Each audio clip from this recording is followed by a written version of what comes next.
Hi there, I'm Katy-Rose. I help curious souls understand their personal power, feel energized, and design an intentional life. This is Map Your Potential, a channel about purpose, science, and well-being. Now, there are so many things that we feel we might need to do in order to be our best selves and live out our purpose.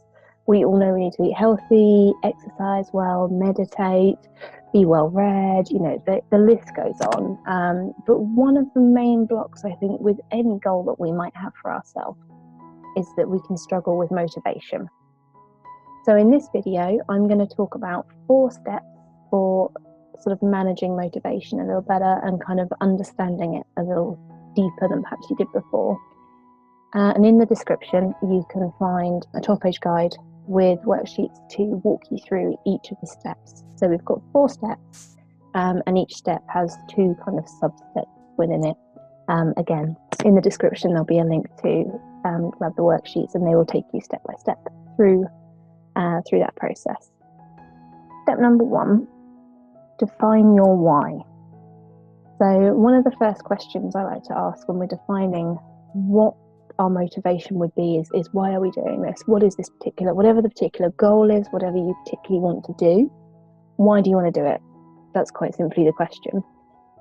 What is it that's brought you to this point of questioning it? So if you want to make a dietary change, it might be that you've had some health news. That might be your why up to now. That's the thing that suddenly made you think, I need to change this. What's made you question the way that you do things already? What stops you from just carrying on? So that's the first question to ask. The second one is to think a little bit when we're defining our why about what makes us angry, what makes us feel alive, what lights you up. So for me, these tend to be things about kind of injustice, about kind of people not knowing things and lack of understanding, lack of power, people not knowing the power that they have over their own life, their own experience, their own sort of mindset and mentality. And there's a lovely quote that I took from A Man's Search for Meaning, which was written by Viktor Frankl, which is, those who have a why can bear with almost any how. So if you have a strong sense of meaning, sense of purpose, a reason to be here, a reason to do things, it doesn't really matter what you're doing, you'll probably succeed. Because if you've got that strong motivation, it's going to fuel you. That fire inside is not going to be doused. And then finally, just to think about the values that are within that why. Number 2 is to delve a bit deeper. So we all might know why we want to do something. I want to lose weight so that I can run up the stairs better without thinking, because I don't want to get this health condition, because I want to enjoy my life more. There's lots of reasons we might want to make a change, but we need to delve a little bit deeper. So we need to start with a bit of a goal, which might be something like eat healthier. And then it's important that we cut it down into action steps. So it's all very well saying, okay, well, I want this, but what do we actually want? Let's really define what it is you're looking to achieve at the end of it. So is it that you want more energy? Is it that you want energy kind of 6 days out of 7? Is it that you want to go back to the doctor in 6 months and have some test results be different? What is it that you really want, and what kind of steps do you need to take? So thinking a little bit more about the action plan, delving deeper into what it is that you're hoping to change, what it is you're wanting to do, and breaking it down into smaller pieces so that we can really delve into each action point. Which brings me on to my the next sort of subsection, which is a little bit about a perpetual list. So one of the things I think that we quite often do when we're trying to plan a change is we come up with a bit of a big why, a big reason. And actually, as human beings going through different experiences, it's not always enough. So one of the things that I like to recommend is that we have a list of reasons. So So with that health example again, it might be, well, I want to see my children grow up. I don't want to be in pain. I want to run a marathon. It's always been a dream of mine. I don't want heartburn after I eat that particular takeaway type of meal. And I know that it's not good for me, but it's the heartburn that is the reason that stops me. And that's already for one thing. So for each of your kind of action steps, it can be really helpful to have a list of whys, because actually sometimes one isn't enough. When you're weighing up the pros and cons, do you know what? I really shouldn't drink this Dr. Pepper because it's bad for me and I'm trying to lose weight, but I want it. Whereas actually being able to tell myself the caffeine's going to keep me asleep, keep me awake, it's going to stop me sleeping, I'm going to have a rubbish day tomorrow because I won't have slept properly, it's going to cause havoc with my body, I'm going to be in pain, I'm going to have to take drugs to manage my body's symptoms so that I can go to bed, it's going to make me feel lethargic, it costs a lot of money, it's actually not mine, it's my husband's, and he'll get annoyed with me if he realises I've had some. If we've got a list of whys, we are so much more likely to be motivated by multiple little whys than just one big why. I should also say my husband said I could have some Dr. Pepper. Number 3, crafting a bit of a balance. So when we are looking at kind of lack of motivation and what we want to change, and the motivation to then make that change happen, it's important to think about our kind of mental and physical energy. So for those of you who may have heard of the spoon theory, which is a way of describing energy give and take in invisible illnesses. So, if someone wakes up in the morning and we have 15 spoons to spend that day, and for me it takes half a spoon to have a shower, or 1 spoon to have a shower and get dressed, and for someone with an invisible illness it might take 4 spoons just to get out of bed and into the shower. So thinking a little bit about actually how much energy do things take you? How much energy do you have to devote to this particular change that you're looking to make? And on that sort of same sort of basis, managing that kind of in and out.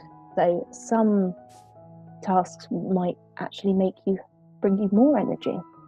Some tasks might actually energize you. So for me, dancing, generally speaking, if I just do a little bit of dancing, I come out at the end of one song feeling a lot more alive and a lot more sort of energized, a lot more like I could run a marathon. Bad example, I wouldn't do that, but it is one of those things that actually gives me energy. And obviously, yes, if you dance for 3 hours, then yes, you're probably not going to feel more energized than when you began. But there are tasks that in small amounts can really energize us. And I think it's important for us to remember that when we're actually feeling low on motivation and that kind of mental energy, is there something that will help re-energize you and readdress that balance? And number 4, taking action. So the first thing I was talking about with taking action is that tiny steps, baby steps, little tweaks add up. If we can make it that actually this is something that's sustainable even on your worst day, then you're much more likely to kind of keep going with it. You're much more likely to consistently follow through with it. So the idea of doing 3 breaths of meditation a day rather than 20 minutes of meditation a day. Even if I am ill in bed, I can't swallow food and drink. If I'm breathing, I can do my 3 breaths a day of meditation. I am not going to be in a state of sitting in formal meditation for 20 minutes on a day like that.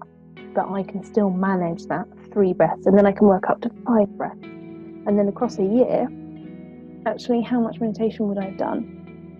So those tiny steps, baby steps, really add up. And I suppose that's one of the first things that I think about when thinking about taking action, is actually really cutting it down to the smallest steps possible that are doable even on the lowest or the worst or the least motivated days.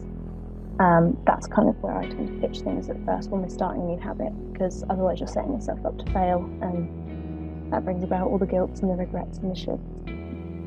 And finally, having a clear plan. So what is your objective?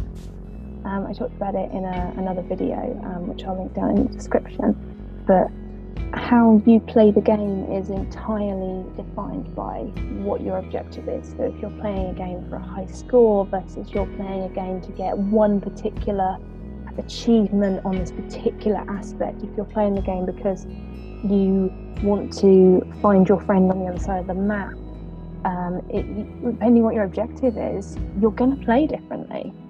So what is your objective in life? What is it that you want to get out of the next month, the next year? We're coming up to 2019. What is it that what game do you want to play next year? What are your objectives? And use that as a bit of a reminder of that motivation. Then you can kind of go back to, well, what was my goal? So this is going back a little bit to step 2, where we're talking a little bit about that goal and breaking it down. What is it that you want out of life? And it's okay not to know that, because it's one of the things we're actually not taught in schools. It's one of my big motivations, is that we're just not taught how to know ourselves and how to harness our inner power. And by inner power is a little bit woo, but I have thinking about my neuroscience background and psychology and what we know from cognitive behavioural therapy, all of which I've had training in. It means, that we have more say over how we experience things and what we feel than a lot of us first think.